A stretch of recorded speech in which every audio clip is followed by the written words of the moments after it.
जय हिंद बच्चों। हम लोगों ने कल तक करंट अफेयर्स का काफ़ी कुछ तय किया। आज 4 मई है। आज राष्ट्रीय अंतर्राष्ट्रीय खबरों के साथ फिर से आज उपस्थित हम लोग, और देखते हैं आज क्या क्या विश्व और भारत में क्या स्थितियां रहीं और क्या स्थिति हमारी होनी चाहिए परीक्षाओं को दृष्टि में रखते हुए। तो फिलहाल ज़्यादा समय न लेते हुए अपने टॉपिक को शुरू करते हैं, और मुझे इस उम्मीद के साथ कि आप कंटिन्यू नोट्स तैयार कर रहे होंगे और तैयारी कर रहे होंगे, और इसी विश्वास के साथ हम नया शुरू करते हैं। आज क्या क्या अंतर्राष्ट्रीय स्तर पर और भारत के स्तर पर या राष्ट्रीय स्तर पर क्या क्या घटनाएं घटी जिनका संबंध हमारी परीक्षाओं से हो सकता है। सबसे पहले आपको जवाब देना होगा। कल हमने जो प्रश्न पूछा था कि हाल ही में किस जिले के टेराकोटा को जीआई टैग दिया गया है, तो इसका जवाब होगा गोरखपुर। हम लोगों ने पहले दिन पढ़ा था। 2 को 3 को आपने से हमने सवाल पूछा। चलिए आज से शुरू करते हैं। पहला आज जानकारी या पहली घटना है, हाल ही में वाडा ने संदीप कुमारी पर 4 साल का प्रतिबंध लगाया। यह खेल से संबंधित है। तो संदीप कुमारी को ये डिस्कस थ्रो से संबंधित हैं, और इन्हें वाडा ने रोक लगाई है इनको, क्योंकि ये एनाबॉलिक स्टेरॉयड से डोपिंग टेस्ट में पॉजिटिव पाई गई। ये होता क्या है, शरीर में उत्तेजक दवाएं किसी कारणवश कहीं से भी अगर आ जाती और खेल के दौरान अगर आप पकड़े जाते हैं तो इसे हम एंटी डोपिंग कहते हैं। तो वाडा ने इस पर प्रतिबंध लगाया है। तो वाडा का पद देख लेते हैं क्या है वाडा। वाडा का मतलब W world anti doping agency, और इसकी स्थापना हुई थी 1999। इसका मुख्यालय है लुसान स्विट्जरलैंड में, ठीक है। और इसका जो हेड क्वार्टर है, इसकी स्थापना हुई थी लुसान स्विट्जरलैंड में, और इसका हेड क्वार्टर है मॉन्ट्रियल कनाडा में। तो भाई इन पर 4 वर्ष का प्रतिबंध लगा, तो अब तो इनको रुकना होगा। फिलहाल खेल से ये बाहर रहेंगी। अगर एंटी डोपिंग के बारे में और जानना है तो क्लास नोट्स में आपको हमने पढ़ाया है। अगला, हाल ही में ऑस्ट्रेलिया ने किस देश को पीछे छोड़कर आईसीसी टेस्ट रैंकिंग में सर्वोच्च स्थान प्राप्त किया? अरे भाई, भारत दूसरे नंबर पे पहुंच गया। चलिए, भारत दूसरे पे हो गया, ऑस्ट्रेलिया नंबर 1 पे हो गया। बल्कि भारत अब तीसरे स्थान पर आ गया, जबकि न्यूजीलैंड दूसरे स्थान पर है। यस। तो अब बात आती है आईसीसी की, तो देखते हैं आईसीसी का मतलब क्या होता है। आईसीसी की स्थापना हुई थी 1909 में। फुल फॉर्म होता है इंटरनेशनल क्रिकेट काउंसिल, और इसका मुख्यालय कहाँ है? दुबई। दुबई मीन्स यूएई, संयुक्त अरब अमीरात। और इसके चेयरमैन कौन है? शशांक मनोहर। यस, ये था हमारा। नेक्स्ट है तीसरा, हाल ही में world press freedom day. World press freedom day कब मनाया गया? तो 2 मई को मनाया गया। छूट गया था, इसको कंप्लीट किया गया है। तो वर्ल्ड प्रेस फ्रीडम डे 2 मई को मनाया गया। अब वर्ल्ड प्रेस रिपोर्ट 2020 में प्रथम स्थान किसको मिला था? नॉर्वे को। भारत का स्थान क्या रहा? 142, है ना। तो इसमें पहले तो ये देख लें, भारत में प्रेस की स्वतंत्रता को कहाँ रखा गया, तो आपको जवाब देना होगा। तो हमने अच्छे से पढ़ा है कंपटीशन अपनी क्लासेस में।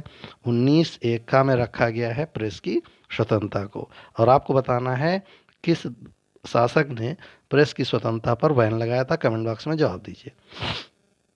अगला है, हाल ही में अंतर्राष्ट्रीय ऊर्जा दिवस कब मनाया गया? तो भाई अंतर्राष्ट्रीय ऊर्जा दिवस मनाया गया 3 मई को, ठीक है। ये क्यों मनाया जाता? ताकि लोगों को ऊर्जा के बारे में जागरूक किया जा सके और किसी भी रूप में ऊर्जा का दुरुपयोग न होने पाए। तो भारत में राष्ट्रीय ऊर्जा संरक्षण दिवस कब मनाया जाता है? 14 दिसंबर को। इसको नोट कर लीजिएगा। भारत में राष्ट्रीय ऊर्जा संरक्षण दिवस मनाया जाता है 14 दिसंबर को, ठीक है। अगला है, हाल ही में किस देश ने हिजबुल्लाह संगठन पर अपने देश में प्रतिबंध लगाया? तो आपको अच्छे से पता, पाकिस्तानी संगठन है, और इस पर रोक लगाया है जर्मनी ने। तो चलिए, जर्मनी ने लगाया। भाई जर्मनी को देखें क्या हाल है। जर्मनी की राजधानी क्या है? बर्लिन। यहाँ की मुद्रा क्या है? यूरो।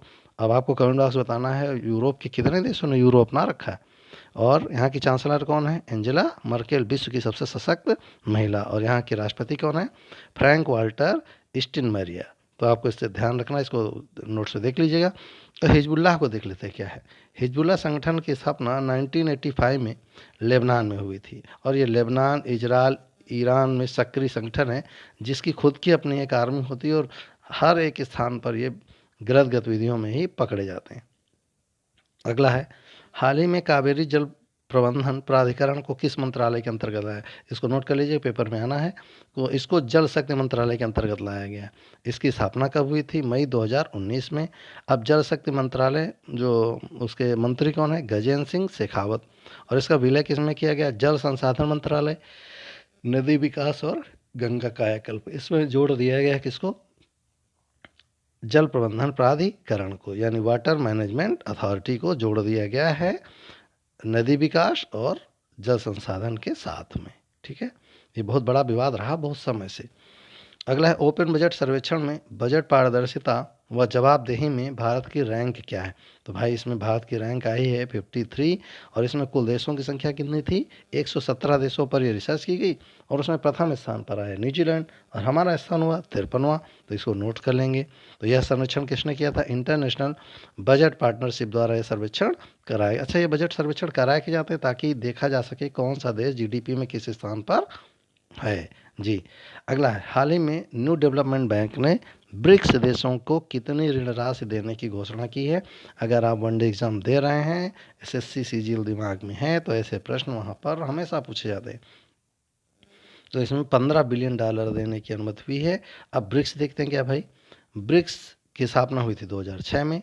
जब भाई इसकी स्थापना हुई थी तो केवल ब्रिक था, एस नहीं था। ब्राज़ील, रसिया, इंडिया, चाइना ये मात्र 2006 में ये थे। 2009 में साउथ अफ्रीका भी आकर इसमें जुड़ गया। तो अब ब्रिक्स देशों की संख्या कितनी होगी, 5। इसका मुख्यालय कहाँ है, आरहस डेनमार्क में। और सदस्य देश ब्राज़ील, रूस, इंडिया, चीन और साउथ अफ्रीका, है ना। चलिए, आपके लिए काम होमवर्क है कि इन सब देशों की राजधानियाँ, मुद्रा और यहाँ के राष्ट्रपति प्रधानमंत्री के नाम लिखकर आप कमेंट बॉक्स में दें। हम ऐसा उम्मीद करते हैं। हाल ही में किस राज्य सरकार ने होम डिलीवरी के माध्यम से गैर जरूरी वस्तुओं की बिक्री मंजूरी दी है। तो भाई ये तो एक ही व्यक्ति कर सकता है, कौन जी, पश्चिम बंगाल। ममता बनर्जी जी कुछ भी कर सकती हैं। वैसे अभी कोरोना की स्थिति है, उन्हें छूट नहीं देनी चाहिए थी, फिर भी। तो उनकी राजधानी क्या है भाई, कोलकाता चलते हैं। पश्चिम बंगाल की राजधानी क्या, कोलकाता। मुख्यमंत्री कौन है, आपको पता है, दीदी जी। बेड़ा गर्क किए हैं इस समय वेस्ट बंगाल का। और अगला है राज्यपाल कौन है, जगदीप धनखड़ जी। अगला है अंतरिक्ष के गूढ़ रहस्यों पर शोध करने हेतु इसरो ने किस संस्थान के साथ समझौता किया।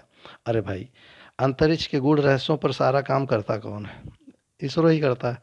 तो इसने समझौता किसके साथ किया, आईआईटी कानपुर के साथ। अच्छा, किसके साथ किया, आईआईटी में प्रोफेसर अभय करंदीकर। ये आपको याद होगा जो नैनो था, जो रेलवे में फॉग के लिए बनाया गया था, उसके भी ये डायरेक्टर हुआ करते थे। चलिए, तो देखते हैं कि इसरो को फुल फॉर्म क्या होता है, इंडियन स्पेस रिसर्च ऑर्गेनाइजेशन। स्थापना हुई थी 15 अगस्त 1969 में। बहुत बार मैं बता चुका हूँ इसको। इसके चेयरमैन है के सिवान और इसका मुख्यालय कहाँ पे, बेंगलुरु कर्नाटक में। चलिए, तो आज ये थे बिंदु मुख्य जिन्हें आपको तैयार करना था।